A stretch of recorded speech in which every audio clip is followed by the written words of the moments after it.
He was smart about it. I got fired, Brian. Don't be too nice, Brian. It is always a pleasure to be joined by the Mooch himself, Anthony Scaramucci, who joins us right now. Anthony, always a pleasure to see you, my friend. I appreciate the time. How you doing, sir? Great to be on with you as always. What the chickens are coming home to roost for all of these Trump acolytes. So Peter Navarro goes away. Look for these other guys, though. Poor Rudy Giuliani, God only knows what will happen to him between the libel cases and the Georgia insurrection case. And then, of course, Mr. Trump himself thinks he's going to escape justice because his voters are still voting for him. But, you know, he's not going to escape justice. Nobody escapes justice. Al Capone didn't. John Gotti Jr., the original Teflon Don, didn't. And so Mr. Trump is up against it. And he knows it, and we know it. And by the way, his performance in New Hampshire was terrible. I mean, you know, he only got about 50% of the vote. That's of the Republicans. But the more telling thing, Brian, was 70% of the Haley voters said under no circumstances would they vote for Donald Trump. 43% of the Iowans, no circumstances. If you really study presidential electoral politics, you need the crossover voter from the opponent that you vanquish. Joe Biden got them from Buttigieg. He got them from Senator Warren. Hillary Clinton did not get them from Bernie Sanders. She lost. Barack Obama got them from Hillary Clinton. He won. Donald Trump is not going to get that voter. That voter he has exiled due to his criminal behavior. And Mooch, you're right. And I know Ron DeSantis sort of, and I know we're both not big fans of Ron DeSantis, that's for sure. But Ron DeSantis has kind of echoed what you're saying. Let me ask you this. Now, I know you pretty well. You've been doing this show for a while, but you've made some national headlines, maybe people that don't know you so well. And you've been public about this. You've said, listen, I'll do whatever it takes to make sure Donald Trump doesn't get back into the White House. And you've put your support behind Joe Biden. Can you explain to the listeners why? Well, first of all, you know, Joe Biden has not really done much to hurt the country. He has fortified the alliance. The stock market is doing well. Joe Biden's two weaknesses, in my opinion, are the border. He's got to get his arms around that because the people are frustrated, Republicans and Democrats. And I think the second weakness is a more minor one, is that he's got a regulatory jihad going on as it relates to the fintech space, the blockchain, and cryptocurrency. And I think they're underlooking the fact that there's over 50 million Americans that own crypto. And if they're this nasty towards crypto, people do vote with their wallets. Trump is no dummy. He's already talking about the CBD, you know, no central bank currencies and this sort of thing. But the real reason, above all of that semantical reason, is that I'm a patriot. I love my country. And Donald Trump represents a wreckage of the democratic institutions of the United States. Take him at his word. He wants to be a dictator. He has said that. He's pointed to these think tanks that are working on ideas to expand executive power. He has said that. He says he wants to use the Department of Justice to openly and actively persecute his political adversaries. He's called for the shutdown of media networks that don't share his opinion politically of different things. So this is radicalism in the United States. What made the Shapiro family and the Scaramucci family successful in the United States is a flat system, a decentralized form of government. There's no aristocracy here. There's no autocracy. And we've all benefited from this. And this great American experiment, which has done reasonably to very well over 250 years, is because we have separations in power. The separations of power clauses in the U.S. Constitution protect us. And here's two things that I've learned in my 60 years on planet Earth. Number one, we do not do well with power. I don't care who you are. You get power. It goes to your head. You act like a complete idiot. And men more than women, by the way. And then number two, we don't do that well with money. You know, we have a tendency to go crazy with the money. So the founders understood this stuff and they flattened the system.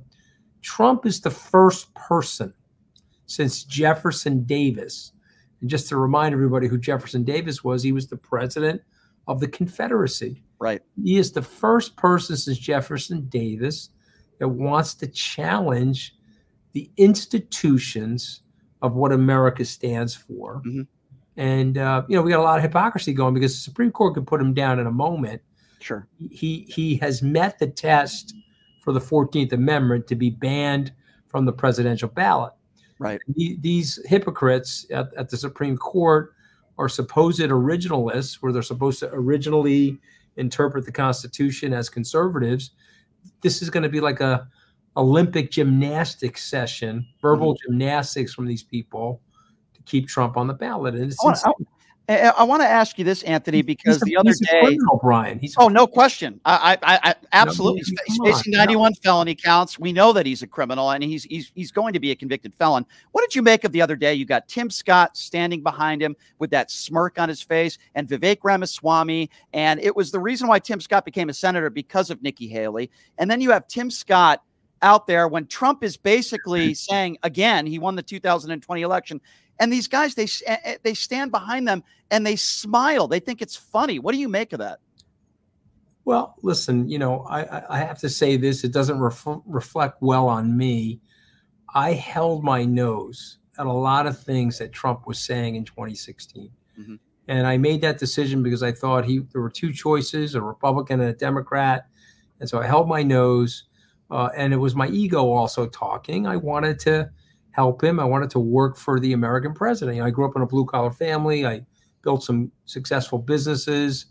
And it was my pride and my ego talking that caused me to lend my support to him and eventually go work for him. And so I see that in these people. Now, I was run over by a bus. Mark Esper, the Secretary of Defense, run over by a bus. General Milley, the Joint Chiefs of Staff, run over. I can give you 19 or 20 other cabinet members that were run over by Donald Trump, who just doesn't have any executive management skills and has no concept of loyalty. So I look at Tim Scott and I see somebody that's about to get run over. I can explain why he's standing there, because unfortunately, and again, it doesn't reflect well on me, I once stood in that position. Chris Christie once stood in that position. Right. And what you'll find about power and what you'll find about these things is that these people, despite the track record of running over everybody, they'll always find somebody to stand next to them, you know, and you have to remember something, okay? Haley is not polling in South Carolina, and Scott is a senator from South Carolina. Yes, he was appointed by Nikki Haley, but he's a politician. And so he's not going to go against the guy that's leading. Moreover, the governor of South Carolina endorsed Donald Trump. And South Carolina is a wood chipper for conservative orthodoxy. If you're not meeting the purity test of what they perceive, they put you in the wood chipper down there. And so Tim Scott doesn't want to go into the wood chipper. Lindsey Graham doesn't want to go into the wood chipper. You know, and so these people, they know that Trump is a disgusting guy. I was with Tim Scott at Mitt Romney's event in Park City, Utah, a year and a half ago, and he was waxing about the disaster that is Donald Trump. Now he's standing behind him with that goofy grin. So if you don't take that as evidence of why the American people are so cynical about their politicians, I mean, it's prima facie. Whether you know, Mooch, speaking of the Republican Party, you know, you got, as we mentioned, Navarro going to jail for 4 months.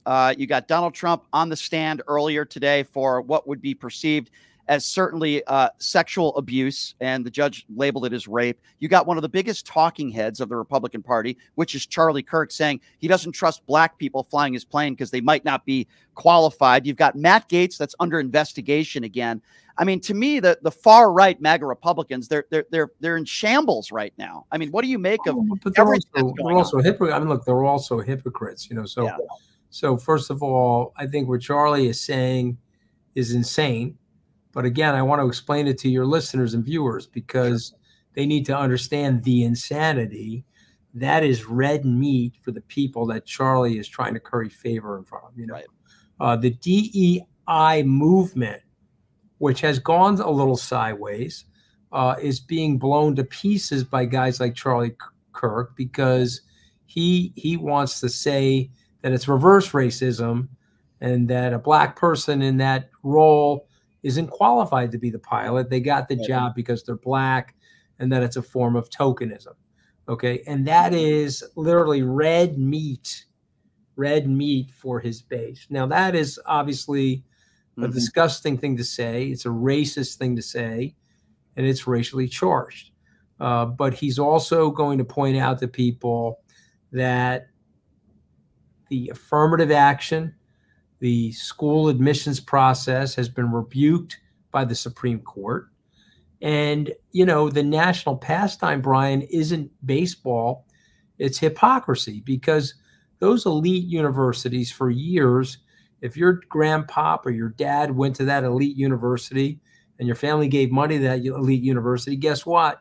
You ended up going to that elite university. You didn't have to have the highest IQ. You ended up getting in there.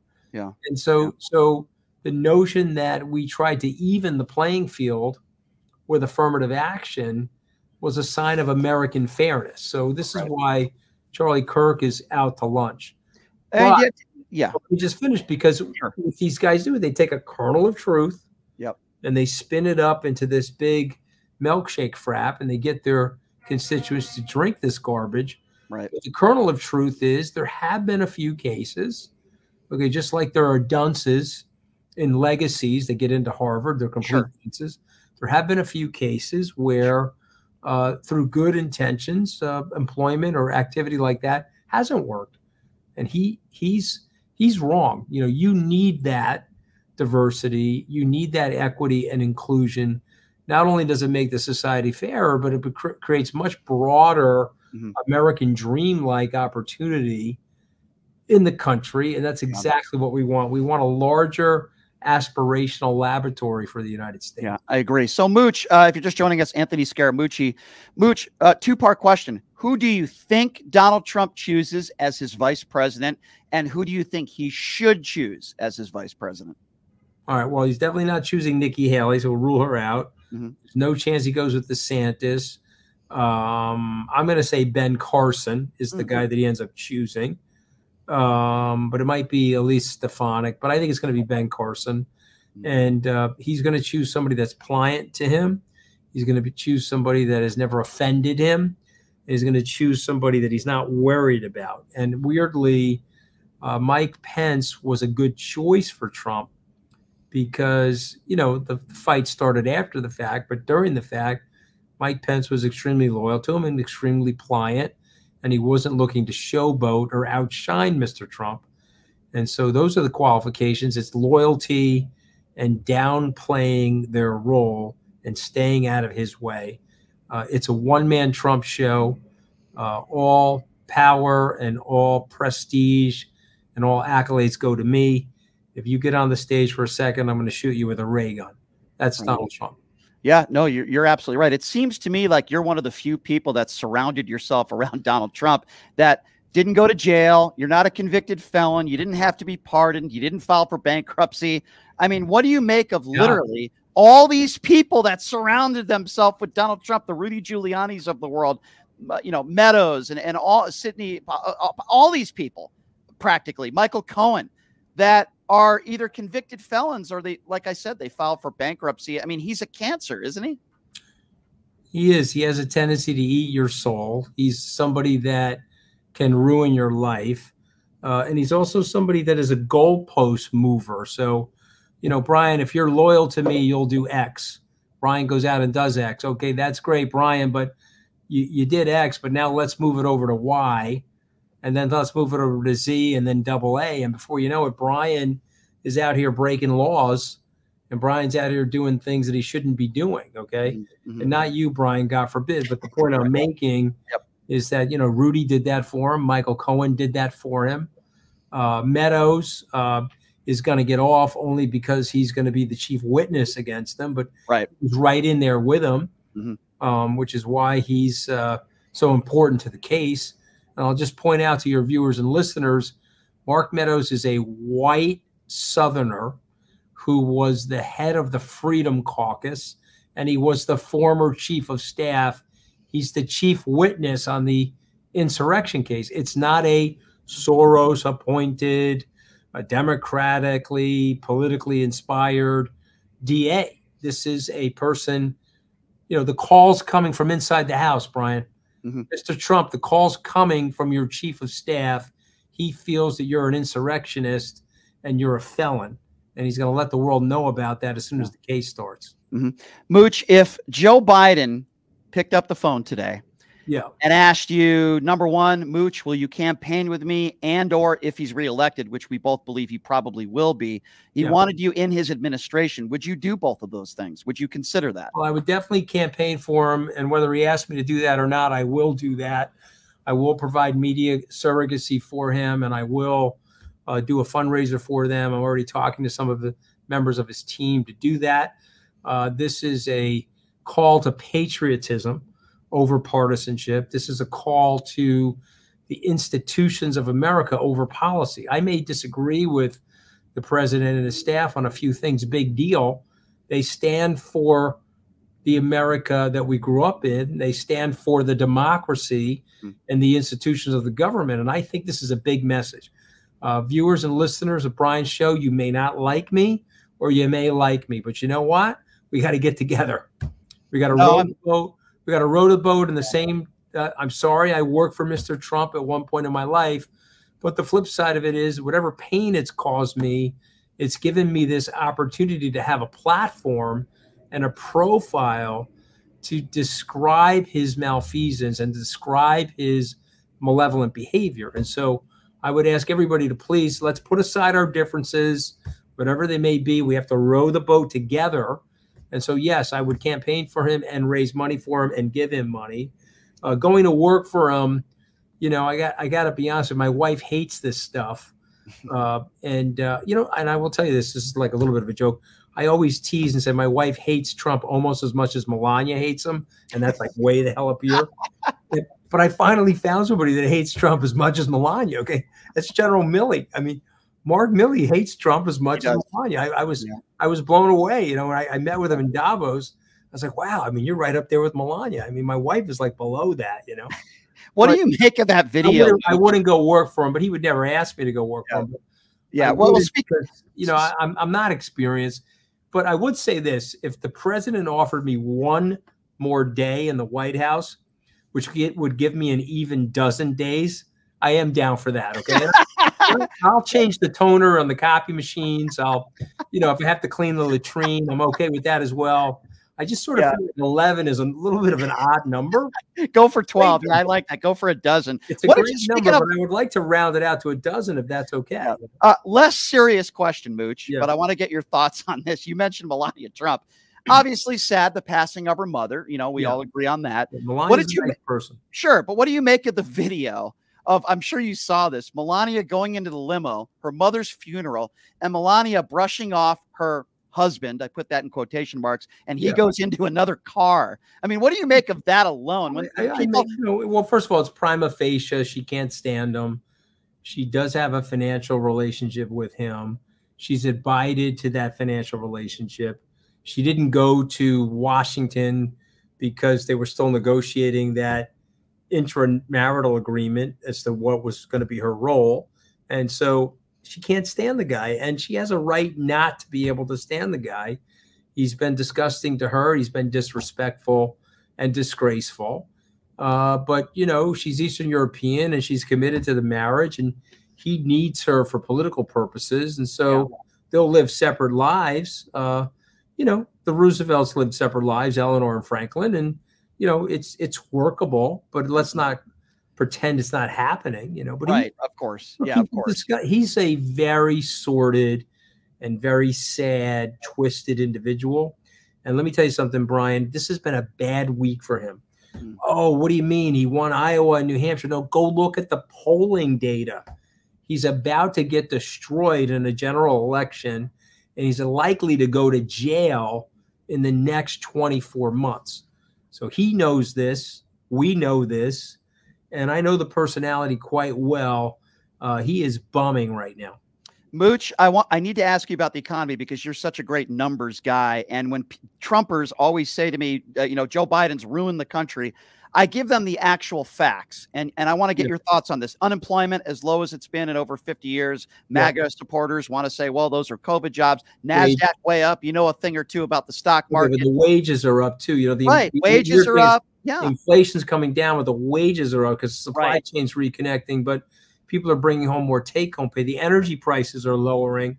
They're normalizing again. We're getting into a post-COVID normalization. You know, he's done a good job. He's passed a lot of legislation that's been good.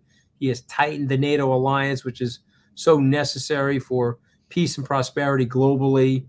I think the problem, though, and again, I always like to be honest on your show, is he's got 2 or 3 hot buttons that the MAGA crowd will press. Hot button number 1 is the border.